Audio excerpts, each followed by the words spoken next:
I want to thank our sponsors, Athletic Greens, who created AG1, one of the most innovative packets of supplements, including 75 high-quality vitamins, minerals, whole food source superfoods, probiotics, and adaptogens to help you start your day right. These ingredients support your gut health, your nervous system, your immune system, your energy, recovery, focus, and aging. I personally started using Athletic Greens and love the way I feel in the morning after I drink it. And I no longer have energy crashes throughout the day. And the best part is that it's delicious. The founder of Athletic Greens created AG1 because he experienced a ton of gut health and ended up on a complicated and expensive supplement routine to recover. Right now, it's time to reclaim your health and arm your immune system with convenient daily nutrition. It's just one scoop in a cup of water every day. That's it. No need for a million different pills and supplements to look out for your health. To make it easy, Athletic Greens is going to give you a free 1-year supply of immune-supporting vitamin D and 5 free travel packs with your first purchase. All you have to do is visit athleticgreens.com/Yasmin. Again, that is athleticgreens.com/Yasmin, YASMEEN, to take ownership over your health and pick up the ultimate daily nutritional insurance. Hi, my name is Yasmin Tarehi, and this is Gateways to Awakening, where we host one-on-one conversations with leading experts in wellness, well-being, and spirituality. Today's episode is with Sunne Justice, whose life has been an action-packed ride from model to fashion mogul, business executive to chief pollinator at Burts Bees, art collector to author and temple builder to meditation guide. Sunne lives to pioneer and evolve the rules. She also says that how we choose to contribute is the essential knowing. And one question that serves Sunne well is, does it serve the highest good of everyone involved? I love that so much. She was also the chief pollinator of Burts Bees for 12 years, credited as the creator of the cult that drove the company to its position as the world's leading natural skincare company. I'm so excited to welcome Sunne to the show. I listened to her a book, Mugged by God, which was so delightful. So welcome to the show, Sunne. Yasmin, thank you. You are so precious. I really appreciate that. Oh. So, Sunne, just to kick it off, I'd love to know, what does leading a life of authenticity mean to you? Well, that is such an interesting question. And it's like a subject that you can just keep going deeper and deeper and deeper into. And because you had, graciously forwarded me a few of these questions, I've been thinking about it for days. And it keeps unfolding in different ways. And so it's like today I might have told you that I felt that authenticity in this day and age might be something as simple as having a phone conversation with someone instead of sending them a message, so that you can hear the inflection in their voice and you can feel the emotion of their conversation, instead of us being so singular in our communication with one another. It's like almost every way we communicate now through texting and messaging feels relatively inauthentic. So it's like, that's interesting. And then it was like yesterday, God bless this whole situation, but one of my adult daughter's best friends died. And my daughter's grief is so authentic. As I listen to her heart anguish, it doesn't really get more authentic than that, Right. and it then I think about my life. When am I most authentic? And I've come to the conclusion, when I'm dancing is probably when I'm the most authentic person I ever am. I don't care what other people think. I'm just completely at ease with myself. And you know, so since I've been having all these experiences of what is authentic, I kind of came up with this idea that our current belief system typically equates authentic with conscious. I Mm, think like in the new age world, that's how, like, are you leading an authentic life means, are you being super conscious? Is how I would normally interpret that. And I believe that that viewpoint is not only incomplete, I also think it's a bit judgmental.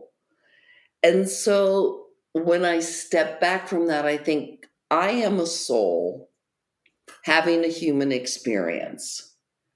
And every human is going to experience things in their life that will include shallowness and sluggishness and density and dark times.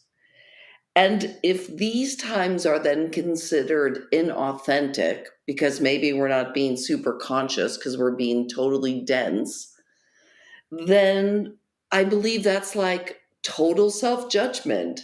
And here we are beating ourselves up for that instead of moving into self love and letting people really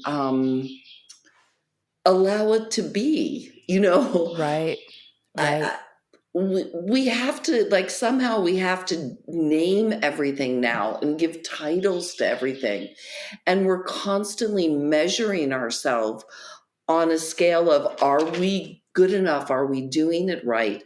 And quite frankly, I think that's really harmful because I'm in my mid 60s now, and it's probably the first time in my life that I've truly actually loved myself.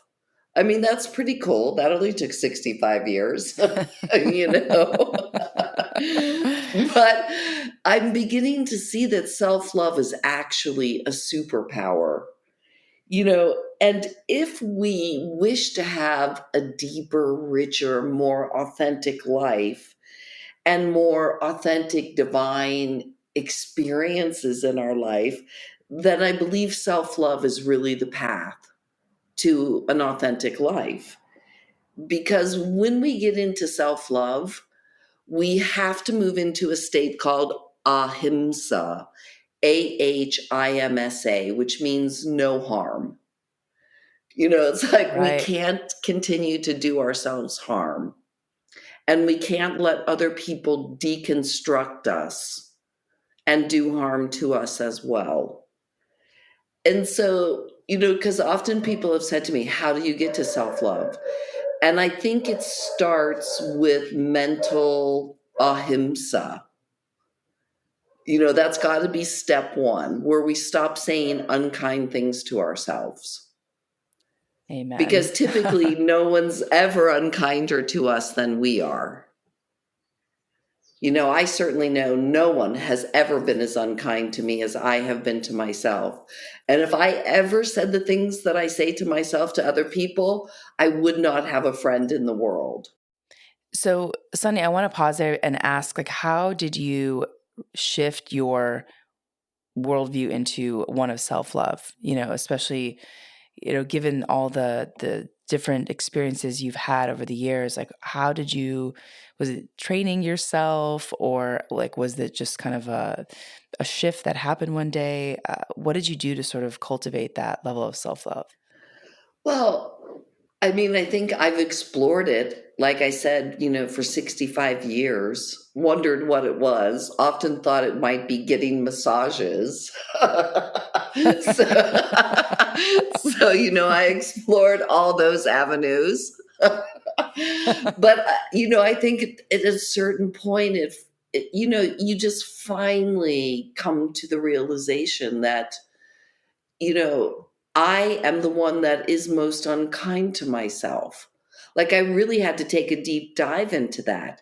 And, I do think probably it started with a lot of work in doing womb healing, like healing where the light enters my body. Because I've done a lot of heart work my whole life.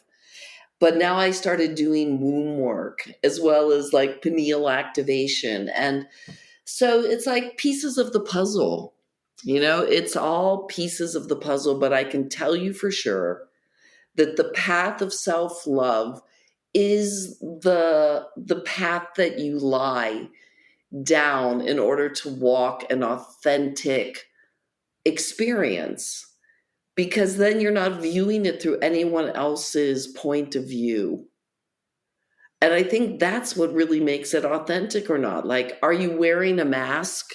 Are you judging yourself? Are you allowing others to judge you? Or can you come from a place where your heart is open and you're at peace with yourself as much as we can be in the human experience? If we were supposed to be God in this life, we'd still be God. you know, Right. we came here to be human and to see if we can remember that we're actually divine while we're in a human body. So, it's just like such a beautiful, interesting, deep, rich question.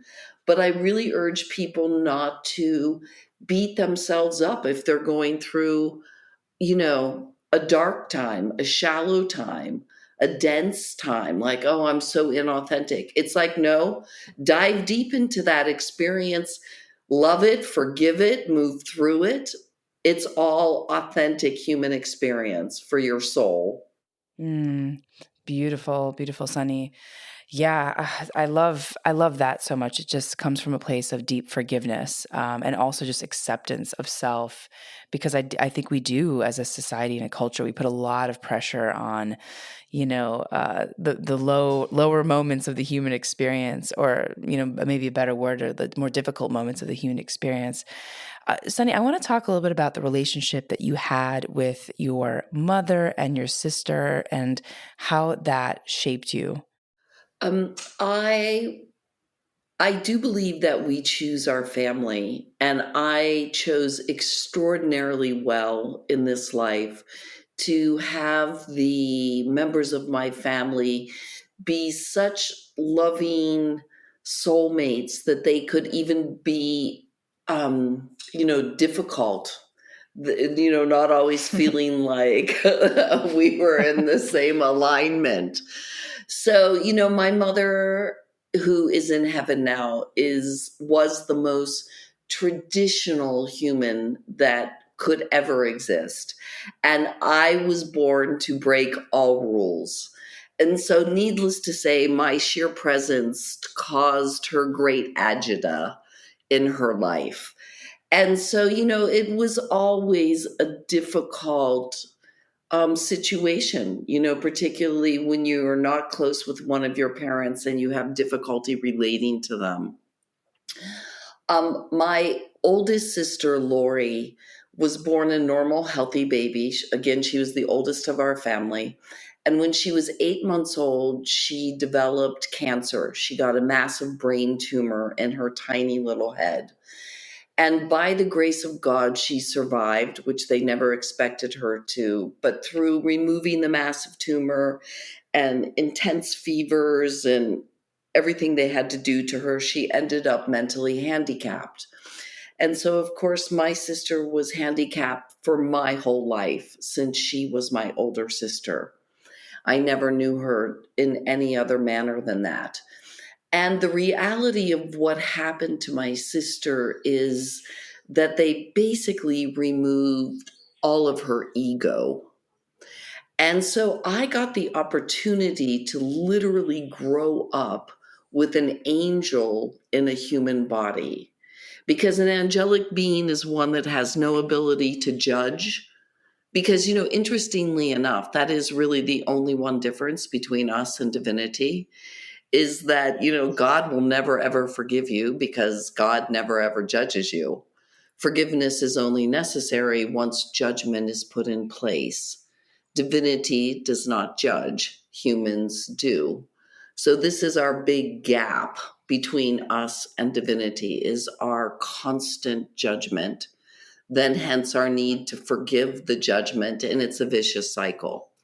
So I got to grow up with a sister who was incapable of judgment, incapable of ego. She had no ability to think in that manner. So, of course, she became my greatest teacher of pointing out innocently my biggest flaws and doing it with love and innocence. She was just the greatest mirror of all time. So, between my mother, who had a very difficult time understanding me and my path, and my sister, who was my constant mirror and teacher, being that I asked God in this life to become more holy, I could not have picked better teachers. I just could not have picked better teachers. And so I'll share this beautiful story with you because it completely changed my life and changed my relationship with my mother, which was not going well. And, the longer it went on and the older I got, the more tension there was. So it was very sad and a very strained relationship. So at the time I was working at Burts Bees, I was traveling to Chicago for a business trip. My friend was picking me up and we had intended to go to dinner.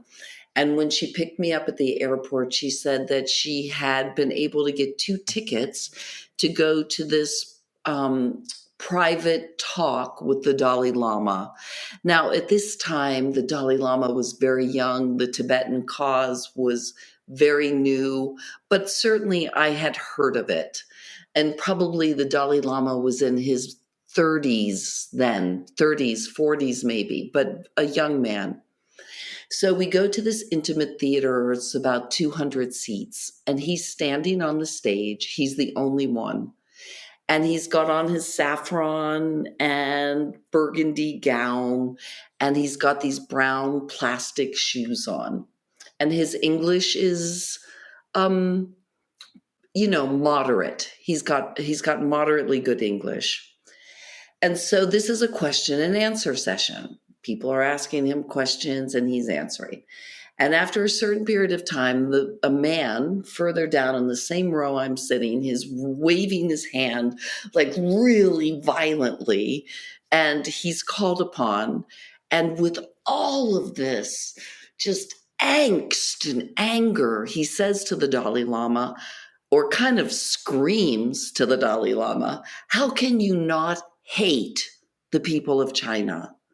They have killed your men, raped your women, stolen your children, destroyed your temples. How can you not hate them?" And he was raging. And in that moment, the Dalai Lama put his hands together and he looked down at his brown plastic shoes and he said nothing. And he stayed that way for maybe like 3 to 4 minutes, which is super long on a stage by yourself. And during that time, for the first time in my whole life, I saw a human being start to grow a physical aura. So this golden light started emanating from his head and came out around his shoulders like a halo. That's the only way I can describe it. And I said to the friend that I went with, "Do you see that?" And she's like, "What?" And so I didn't say another word. And I just watched his halo grow. And eventually he looked up and he said, "Oh no, you don't understand.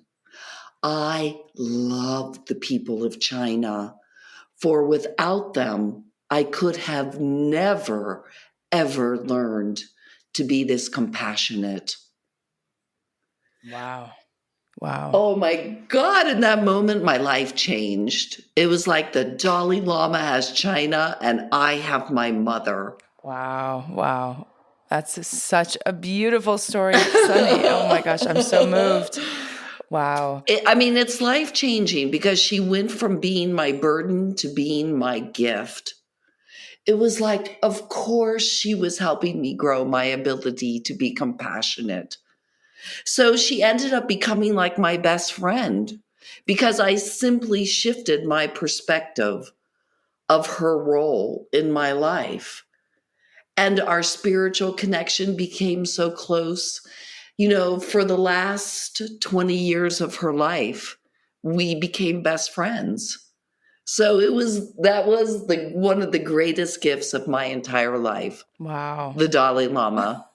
Yes. Oh, wow. What a beautiful story, Sunny. And such a great reminder to everyone listening that some of our most difficult relationships are often our biggest teachers. And there is a level of grace involved with that. So, Sunny, I want to talk about your position as chief pollinator at Burts Bees. And you were also credited as the creator of the cult that drove the company to its position as the world's leading natural skincare company. Can you tell us about that journey and what it meant to be a chief pollinator? Oh gosh. So it was very interesting because prior to Burt's Bees, I was one of the team that founded Bath and Body Works and Victoria's Secret fragrance shops and a whole lot of chemically derived personal care products. And I personally would not use any of those products because I only use natural products. The skin is the largest organ of your body, and you do ingest everything you apply topically. So, my personal rule of thumb is I won't apply anything to my skin that I wouldn't put in my mouth and eat. So I was at complete odds with my work life and my personal beliefs. So hence the universe stepped in to make sure that I would balance those karmic scales. So I met Roxanne, who is the founder of Burt's Bees. And when I met her, we were introduced through a mutual friend. And I had personally tried their lip balm that used to be sold in a terracotta pot at Henry Bendel's in New York City. Oh, wow. And I had loved it, but like they kept saying, send the pot back and we'll refill it and send it to you. And I did it like 3 times and they never sent it back. And I'm like, this company really needs my help. And so, when I joined them, they were still predominantly a honey company. They were selling candles and honey. And Roxanne really wanted to turn Burt's Bees into a natural skincare company. So that's when I joined them. So she was queen bee and I was chief pollinator. So we were the 2 people in charge of the company. So I was in charge of like sales, marketing, public relations. Basically, she's a good witch. She really is an alchemist when it comes to natural products. So she was doing, formulating. She was much more interested in that. And I was growing the business. And so, yes, basically I traveled constantly, all of the US, Canada, Europe, everywhere. And so I went around everywhere, teaching everyone the difference between natural skincare products and chemically derived skincare products. And so that we never spent a penny on advertising. We did everything through education, because we were kind of pioneering natural skincare. It didn't really exist at the time. Whole Foods, none of those stores existed. When we began this, we were still selling Burt's Bees through gift stores at the very beginning because health food stores did not exist. And so it was an amazing, amazing ride. You don't get an opportunity many times in your life to create startups that pioneer and change an industry, that become billion-dollar companies, and that, also become the largest player within that entire industry. So it was an incredible honor. And I encourage everyone to, after you listen to this, I want you to go in your bathroom and I want you to pick up every skincare product that's in your bathroom and read the ingredients. And if you wouldn't put it in your mouth and eat it, then you should throw it in the trash because you are eating it by putting it on your skin. And there's plenty of healthy, natural, good for you products. You don't have to put chemicals on your skin. And, it's an organ. Treat it like an organ, not a surface. That's my advice for having healthy, beautiful skin for a long time to come. Amazing. So, Sunny, what do you use for your skincare line? Well, I use about 20 different things from different companies because, I'm constantly exploring and trying things. I have done skincare classes recently because people always ask me what I use. And it's very difficult because don't say, oh, I use this one brand, you know?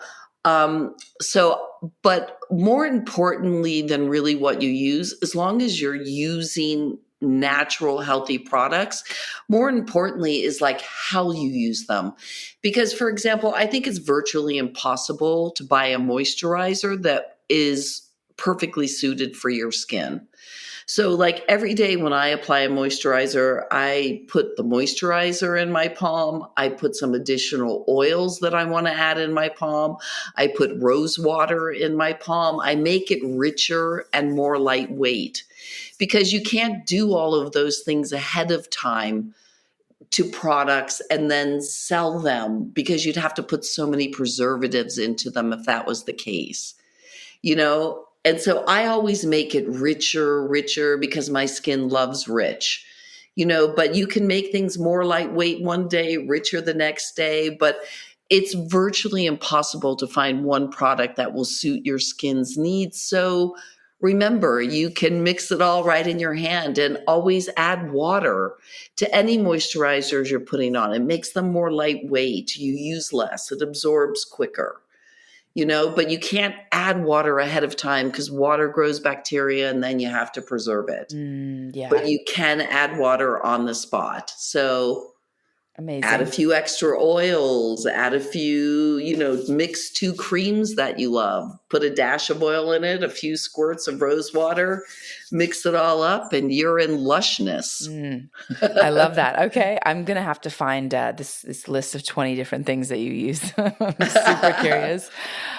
So Sunny, I'd like to understand what inspires you right now. What are you tracking right now at this point in your life? Being of service is really the thing that attracts me the most. I read this incredible book that was channeled from people that have passed. And many of the people in the book were famous, and they specifically did it because they knew their fame would gain attention to this information. And whether it was people from like Albert Einstein to Marilyn Monroe, when you read all of their different messages from the other side, basically the one thing they said in retrospect is they wish they had been kinder. And so every day, like I really look for opportunities of how can I be kinder? And we know that the world is such in desperate need of this right now that I think it's a great practice. The book is called Great Minds Speak to Us by Tina Spillman. Wow. Spalding. Tina Spalding. Sorry, that's her name. Great Minds Speak to Us. Yes, and it's all channeled. And it's all famous people literally from the time of Jesus up until modern day. Wow. That is so moving and so touching, that concept of wishing, that one could have been kinder. That's so beautiful and such a reminder to us each day. I'd like to also know, Sunny, what sort of things have surprised you the most on this journey? that it hasn't killed me yet. I'm so, I have died 4 times and they keep bringing me back. So I think I'm most surprised that I'm still here. But, it's just such an awesome blessing and glory to be here, even through the chaos and the craziness. There's so much beauty. There's so much opportunity for gratitude. And, we have to remember always that we are a soul having a human experience. We never stop being a soul. We never leave our divinity. We never leave that life. We think we do. And then when we die, we think we actually, when we die in human form, we think we're gone, but actually we've just come back to our true self. So it's a glorious adventure. Enjoy it until you die. Oh, amazing, Sunny. Oh. Could you also talk to us about this concept of soul chats and what you're trying to do and accomplish with that? Well, I started it on Facebook. So if anybody, I'm not big on social media, but I am on Facebook. If you want to be my friend, I'm the only Sunne Justice on Facebook. So that makes it easy. Um, I started it offering people the opportunity to have individual chats with me if they were seeking spiritual guidance, spiritual wisdom, grandmother wisdom, and I just call them soul chats. And so when I first started offering it, many people requested to have soul chats. So I will offer it now through this beautiful podcast. People can connect with me. You can put my email at the bottom of this a page. It's very easy, sunny@lovedaily.com. And it's all by donations. So whatever you choose to do, you do. But I'm here to be of service. So if you're feeling like you need some guidance, some wisdom, some support, please feel free to reach out to me. Thank you so much, Sunny. I so appreciate that. I think a lot of people are really, in need of that kind of wisdom, and especially given your background and all the experiences you've had. I'm like, well, I need some soul guidance. Just message me, girl. We'll set up an appointment. Amazing. Oh, Sunny. I was wondering also, I'm curious if there's like a poem or, set of principles that have really resonated with you, and perhaps you could tell us why. I don't think so much a poem, but a motto. It's like 5 words that actually dictate my life now. It took me a while to get to these 5 words, but once I became clear with them, then there was a shift, and now they are my motto. And those 5 words are go within or go without. So anytime I'm going without, whether I'm going without peace or joy or financial stability or happiness, when I'm going without, I know that I have to go within, because everything that I seek, it's like people say, what books do you love? What this? It's like there's a lot of great ones. You'll find them at the right point in your life, but eventually everything is within already. Instead of searching without and spending 10 hours reading self-help books, spend 1 hour deeply going within and hanging out with your soul. This is where we get the real answers, because the brain of our soul is about 6 million times stronger than the brain in our head. There's so much wisdom and all-knowing within that soul brain. So the more we can quiet our mind and go within our heart, go within, so we don't go without. And I mean, it's like so simple. I love how God just makes it so easy. It's like, okay, let me tell you this, like go within or go without. I love it. It's like, I love it. So there you go. Okay. It's kind of like breathe in, breathe out. Because if you forget to do that, enlightenment won't really be an issue. Oh, I love that, Sunny, and I'm going to write that down and practice it myself. Sometimes like the things that are so simple are actually the hardest to actually integrate in your life. So I so appreciate that. I'm also, curious. You spoke about one of the books that really made an impression on you. Are there any mentors or anyone else in your life that have really shaped you and to become the woman and the person that you are today that you want to just refer to right now? Well, gosh, in the very beginning, I think the Neil Donald Walsh Conversations with God books really opened my mind and heart to a whole different way to communicate with divinity. So they were very influential to me in the beginning of my practice. I would say that now there's a Hawaiian practice of forgiveness and reconciliation called Ho'oponopono. And it's become like a regular part of my life, because if you do believe in the circle of life, which I do, so whatever thought you have creates in your energy field, it's in that circle. If it's a thought of judgment or unkindness or anger or hate or something, it stays in your karmic circle until you have either experienced it and released it or done the forgiveness work.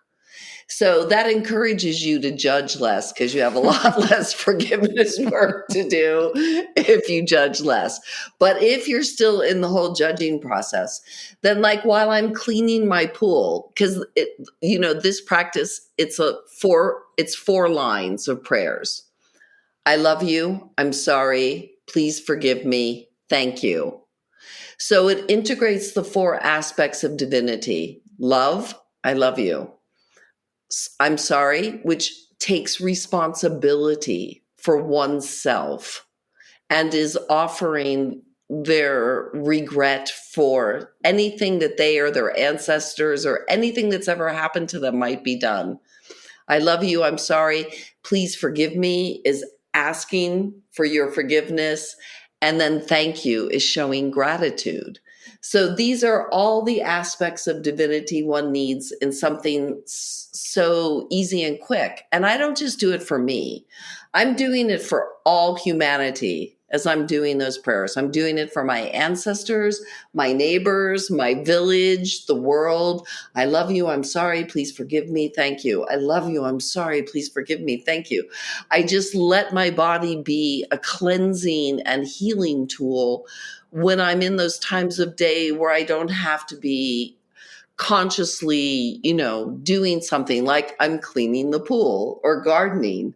I just keep repeating that. And I think it's pretty powerful. There's a great book called Zero Limits that talks about this practice and this prayer. And I think it's a great thing we can all do to lift everyone up and to do the healing work that needs to be done. Amen. Amen. Sunne, I love that so much. I think forgiveness is something that's so deeply healing. And I recently facilitated a forgiveness circle, which was based on, oh my gosh, I forget his name now, a very famous author. But yeah, it was so deeply healing. And I love the is it called Ho'oponopono? I have heard of it, but yes, it's always a difficult one. It's a mouthful of O's. Ho'oponopono. Ho'oponopono. Okay, I'll have to practice that. Yes. Yes. So, Sunne, I'd love for you to tell our listeners, what do you want to tell them actually about your main takeaway, and what's your kind of call to action for our audience moving forward? I want you all to know that though I have never met you personally, you truly have my love. And if I can be of service to you, that is my greatest honor. And I look forward to us all treating each other with this type of deep love and respect. Because wherever you are in the world, you are my brother, my sister, my child, my parent. We're all one. And I honor you. And I look forward to the time that I will meet some of you in person. Until then, I share my heart and soul with you. Oh, that's so sweet, Sunne. Thank you so much. And where can people find you? Like where can they find you on the web? Like literally Facebook. And, my name is spelled Sunne with an E, Sunne, Justice, or sunne@lovedaily.com is my email. Those are about the only ways to connect with me. Okay. Amazing. Amazing. We'll leave them in the show notes so that people can find you. Thank you so much for your time, Sunne. This is so lovely to connect with you. I just love you, Goddess. Oh. And I so appreciate the laughs and the heartfelt joy Thank you so much for having me. Thank you so much, Sunne. And for our audience, thanks for joining and for listening. In this episode, we learned about entrepreneurship, the creation of Burts Bees, and how to find yourself with Sunne Justice. You can tune in to Gateways to Awakening, where we host one-on-one conversations with leading experts in wellness, well-being, and spirituality. Thanks again.